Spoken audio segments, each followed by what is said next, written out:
everyone, I'm Stephanie Morgenstern, Global Product Manager for Zebra Technologies Desktop Printers.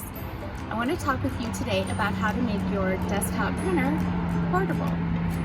At Zebra, we've got a great line of mobile printers, but sometimes there are circumstances where the right tool for the job is a desktop printer. So what do you do if you want to have your desktop printer not tethered to an outlet for power? We recommend you get the desktop battery.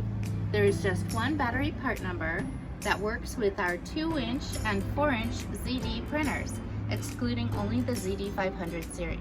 It works with direct thermal transfer, and healthcare models.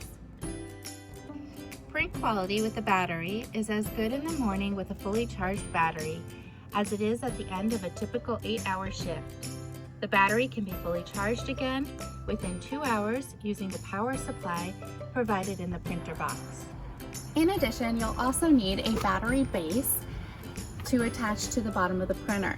The battery slides in through the back and it attaches to the printer. Be sure to order the right size, either direct thermal or thermal transfer, as they have different footprint sizes. Now you're ready to work outdoors in the middle of an automotive care garage, on a retail floor, in the middle of a warehouse, or between patient care rooms. And you might be wondering how you're going to carry your printer. You can order a carrying case for 4-inch ZD printers. It also has protection for outdoors with an IP52 rating. On the inside, it has padded sides for minor bumps, and on the bottom, rubber feet.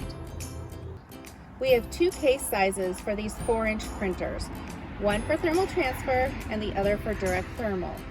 Note that we do not have a case for 2-inch printers. Another great feature is that it has zipper compartments to switch out media rolls or the battery without removing the entire printer from the case. You can also manage the user interface directly through the window without unzipping the top of the bag. Lastly, there's an attachable case for a TC5 device. Thanks for joining me today to learn how to make ZD printers more portable.